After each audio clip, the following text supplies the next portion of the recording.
Every masterpiece begins with a single brushstroke. Just like every project starts with a simple idea.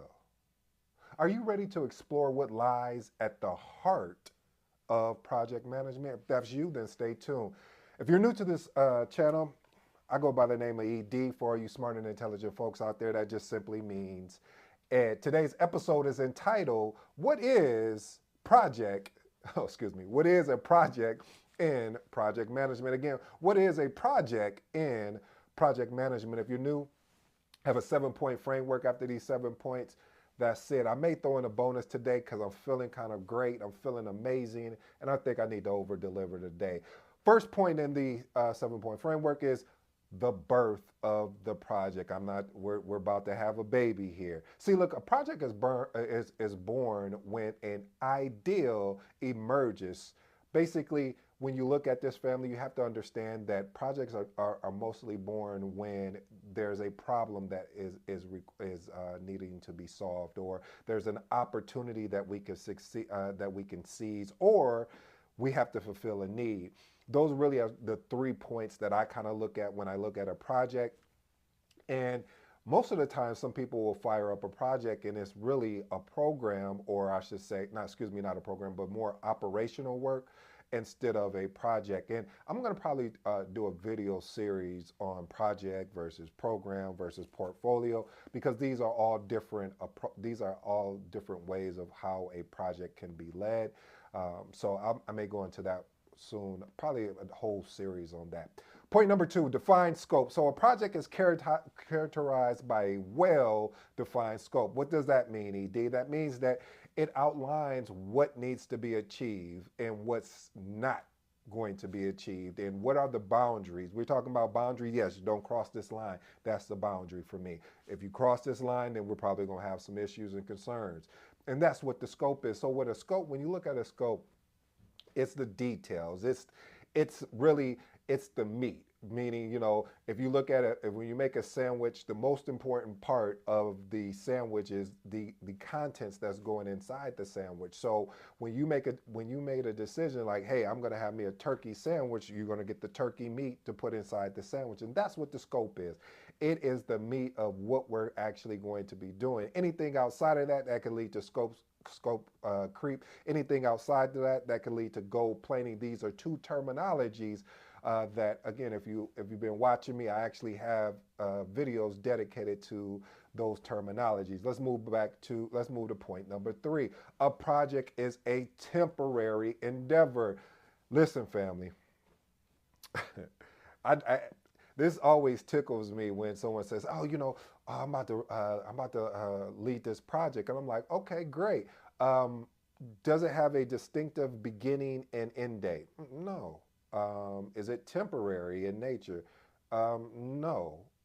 Okay, then you don't have a project. What you have is an ongoing operational type deal here. So you probably want to take that approach versus a project, because a project, it has a distinctive beginning and end date, as well as it's temporary in nature compared to ongoing operation activities. So family, always keep that in mind as you're getting ready to lead a project, or if someone fires up a project and says, hey, okay, the project charter is complete, we've initiated, we're ready for the project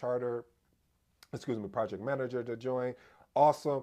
All right, let me look over everything. Let me look at the business case. Looking at the business case, this is not a project. I'm sorry. This is more of ongoing operations. Maybe we should get some people here that do the operations day to day. But if it does have a distinctive beginning and end date, and is temporary, and is a temporary in nature compared to ongoing operations, then we definitely do have a project. Let's move on to point number 4. Here's a point. This is another aspect of a project.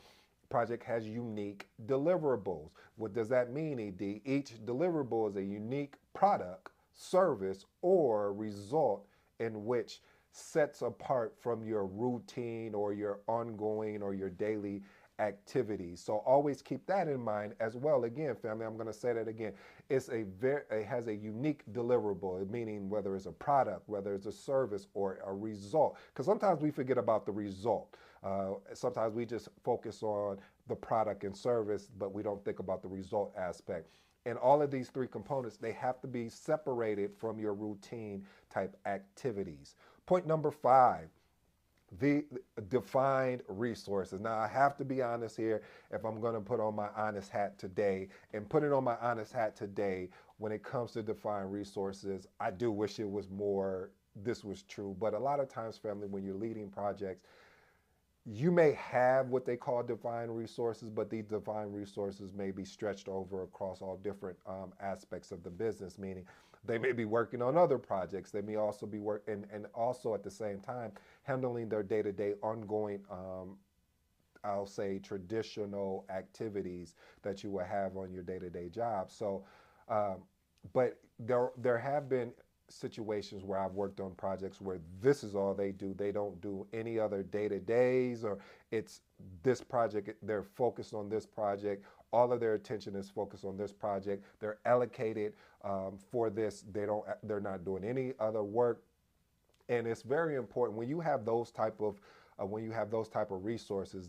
I mean, this is when the project gets really fun, because you know that there's no distractions. A lot of times we can get distracted because you have your day-to-day. So you got to keep up with your day-to-day stuff. And then you also have other projects that you may be engaged in. So you got to keep up with that. But when you have a single focus, that's why I like that book by Gary Keller called The One Thing. The One Thing, he talks about, and I'm going to paraphrase it, but you need to go pick up that book. I'm recommending that book, is because he really focuses in on the aspect of there's no such thing of multitasking. And I was like, no, whatever, Gary, I don't believe that. You can multitask, because I've done 13 things at one time. But the point is when you do those 13 things at one time, imagine if you just did one thing at one time, meaning those 13 things, you're splitting up your time. Time is the only resource that we don't get back. And because we don't get back that time, if you're splitting up your time on these 13 different resources, instead of saying, all right, I'm gonna focus on this item. Once I finish with that item, once that's the definition of done, I had to throw that in there, a little agile terminology. But Scrum terminology, excuse me. But once we get that done, boom, then we'll move on to the next thing. And I'll be honest, family, I am still a work in progress with that, because I will have a tendency to think, hey, I can do 13 things at a time. But when I do follow that principle of once we finish this item, then we'll move to the next thing. Once we finish that, we'll move to the next thing. Because what'll end up happening, family, you'll have 13 things in motion. I don't know why I'm using the 13, but it just sounds like an interesting number. But you'll have all these unfinished things that are not done. And you're like, well, dang, man, I mean, I've been really working hard today. Like, why haven't I completed anything? And you have all these 13 things that are open. So that's why it's important, family. And again, I'm a work in progress, so I'm not going to point the finger at you unless I can point them right back at me. And I am pointing back at me, family, because it is important to focus on one task at a time and get that completed. So I say all that to say the whole defined resource aspect. It's important when we are working with people, time, budget, materials. The whole objective is aimed at a specific goal. Complexity varies for point number 6. So what does that mean?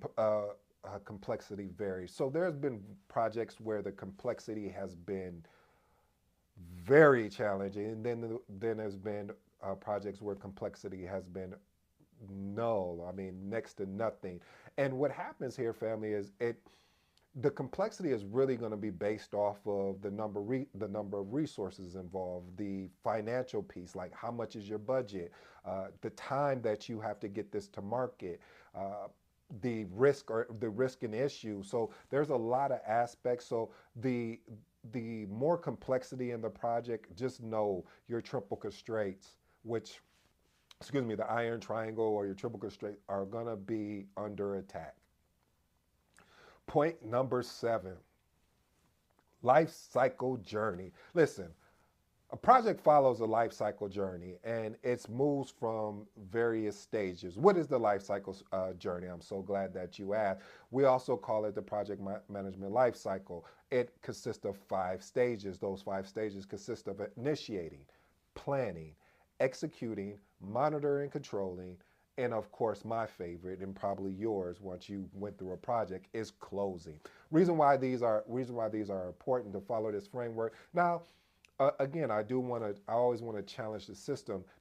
You may find yourself where you're in the journey where a project has already been initiated and you're picking up in the planning stage. So the reason why that framework, I call it a framework of having, initiating to closing, you still may pick it up in the life cycle of this journey, maybe in the monitoring controlling phase. Maybe you may have the opportunity to be the project manager that picks it up at the beginning before any of the activities except the business case and charter are completed. And if that's the case, being able to be adaptable in that situation. And I told you, sometimes I'll have a bonus. Here's your bonus. Clear objectives. What does that mean? Listen, when you are leading a project, we need to be, when I say crystal clear, I mean crystal clear on what the actual objectives are. What are we trying, what are the tangible outcomes we are trying to get? You heard me say outcomes, not results. Outcome, what is the product or the service or the result that we need in order for this project to be identified and defined as a success? So family, I'll leave you with that. I hope you enjoyed today's episode. And again, if you haven't picked up your copy, pick up your copy of the Magnetic Project Manager. Pick up 100 of them, pick up 10 of them, pick up just go and pick it up. Until next time, I'm out.